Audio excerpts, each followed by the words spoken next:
Ayun guys, ang gamit natin ngayon ay ang SJ4000 action camera.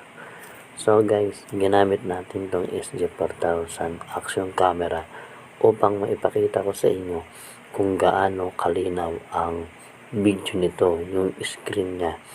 So guys, ang content natin ngayon ay hahanapin natin o dadaling ko kayo sa Bulacan na bypass dahil dito yung murang balot at Penoy. So, ang tinatahak natin na highway ngayon ay ang Parolan sa Bulacan. So guys, tignan nyo naman, di ba? Kitang-kita nyo na napakalinaw yung kanyang screen o video at ang kanyang screen ay hindi magalaw at hindi malabo. So makikita nyo naman dito sa gilid parang medyo blur siya. Ano yan yung umaambon-ambon pa kasi ang aming pagbiyahe patungo sa bypass sa bilihan ng mga balot na murang-mura. Ayun, at kakaliwa tayo rito. Ito ang Barangay Lipana. Pagpasok natin dito, ito ang Barangay Lipana. So medyo mahaba-haba pa yan. Siguro mahigit mga 20 kilometer yan. Medyo mahaba pa yan. Ayan, tinatahak natin yan patungo sa bypass sa bilihan ng murang balot sa Bulacan. Napakalinaw talaga ang gamitin itong SJ4000 action camera dahil talagang napakalinaw at sulit na sulit gamitin. Kaya kung kayo ay bibili ng SJ4000 action camera, mas ito na ang piliin ninyo.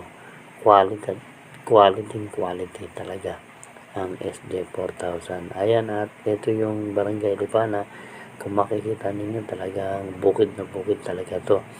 At talagang na kilala na yung lugar na to dahil ayan, nasumento na at marami na mga bahay. Ito yung shortcut patungo sa bypass dahil dyan sa highway ng bypass na yan talagang masyadong mabibilis ang mga sasakyan dyan. Kaya tayo ay shortcut upang mas madali tayo makarating sa murang balot na bilihan.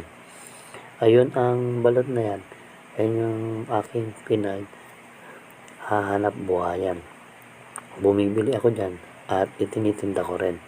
Kasi mas makakamura na ako dahil ito ay rekta at ito ay talagang murang-mura. Kaya sa lahat ng mga taga Barangay Pulilan, ayan, ito ang murang balot sa bypass. Pumunta na kayo dyan at kayo ay mamili na dyan, rumekta kayo, talagang murang-mura, hindi kayo mapapaya.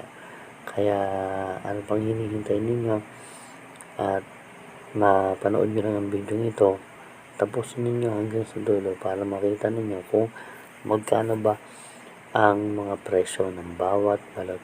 So may mga balot doon kasi yung may balot sa puti, tapos may balot and meron ding Penoy na tuyo, meron ding Penoy na sabaw. Hindi lang yan, at meron ding chicharon, mga suka, maraming klase ng suka, iba't ibang klaseng suka. Yun ay napakamura lang naman, talagang kayang-kaya ng inyong mga budget. At yung chicharon talagang napakamura, swak na swak din sa budget, talagang pwedeng pang puhunan kung ikaw ay maghahanap buhay o magbibenta. Dito ka na rumekta sa bypass Bulacan, talagang napakamura. Ito yung Barangay Lipana nga, ayan, gaya ng sinabi ko, kita nyo naman, bukid na bukid talaga yung dinadaanan natin. Dito talaga ako sumusorgat. Ayan, yung sinusundan ko na tricycle na yan, yan yung papunta sa bypass. Palabas na yan. At dadalhin tayo dun sa mga murang balot na ating pipilin. Dahil dito sa Bulacan, talagang mabili ang mga balot dito. Kaya napakasarap ito pang negosyo kung ikaw ay mahilig magnegosyo ng balot at penoy. So, saan ka pa pupunta o hahanap ng mga balot na mura? Siyempre, dito na sa Bypass, Bulacan, talagang bagsak na bagsak ang presyo ng balot at penoy.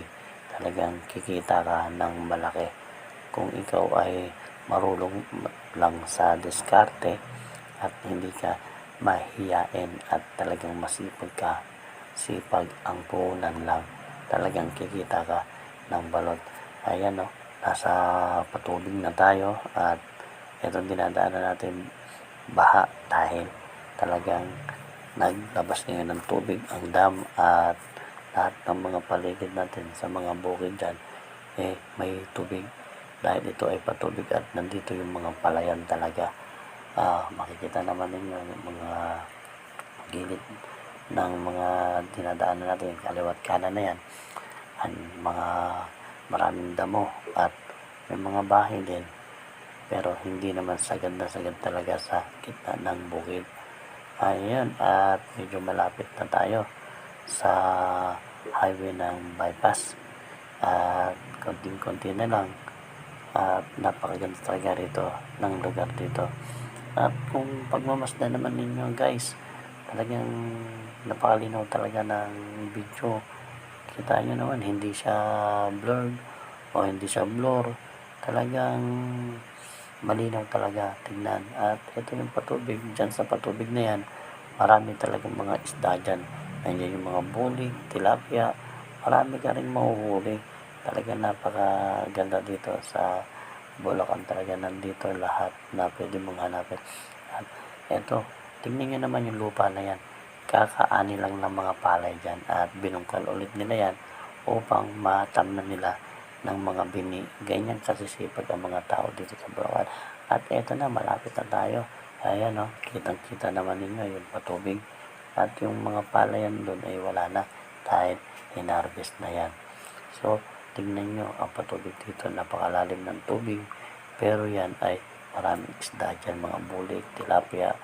At ito, sinusundan na nga natin yung truck na to dahil palabas din to. Ito yung mga sasakyan na dito dumadaan kapag susorkat sila. So ito kasi ang mga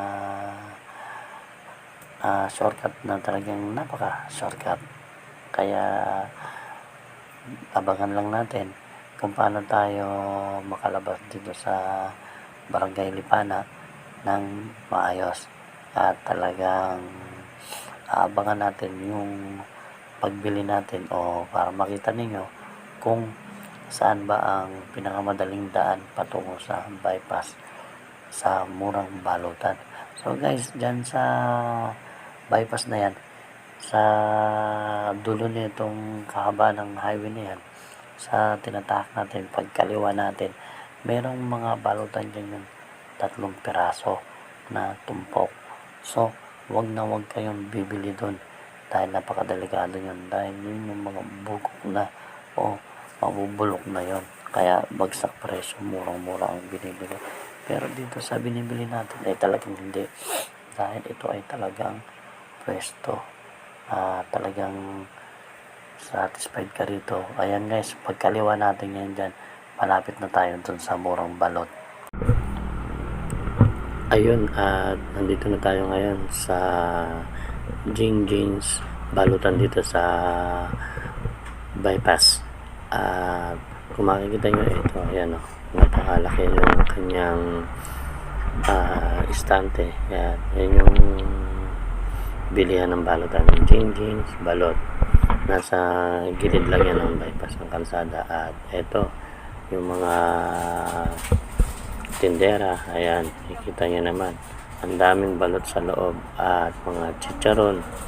At ipapakita ko rin sa inyo yung mga suka na pwede ninyong bilhin. At ito yung presyo ng mga penoy at balot. At ito, tingnan natin guys ha, may mga itlog na pula, lahat ng klaseng itlog ay nandito. at chicharon at talagang makakamura ka talaga dito sa presyo dito sa balot na mga nagtitinda rito, at ito talaga ay pwedeng pang negosyo. Kaya kung gusto mo rin ng mga makukutkot, ayan, may mga mani dyan, tapos may mga sausawan, may mga suka, napakamura lang yan, may 75, 70, tapos merong 50 pesos, ayan, yung mga sausawan yan na napakasarap. At ito yung mga chicharon, ayan, tapos ito yung presyo, Penoy, merong sabaw na 14 pesos at tuyo nasa Penoy 13, tapos kapag basag naman 10, at ito yung balot sa puti, ayan, 18, luto na yan. Tapos ayan, yung mga chicharon nasa baba. Ayan, marami kang makikita rito at makakapili ka rito dito sa Jingjing sa bypass. Napakamura lang, talagang bagsak presyo yung mga bilihin dito, kaya talagang kikita ka ng malaki kapag nagpuhunan ka lang at bumili ka rito. Talagang kikita ka na sa magandang kita. Kaya kung ikaw ay nagbabalak o nagpaplano na bumili para sa pagtitinda mo, mamuhunan ka, dito lang yan. Ayan yung gasolinahan, at yung may mga truck dyan, mga tracker, at nasa gilid lang yan. Ayan, diba? Kita nyo lang, madali lang makita to sa bypass. Basta pagtanong nyo lang dyan kung saan yung balutan dito, Jingjing sa bypass, at pag kayo naliligaw, itanong nyo lang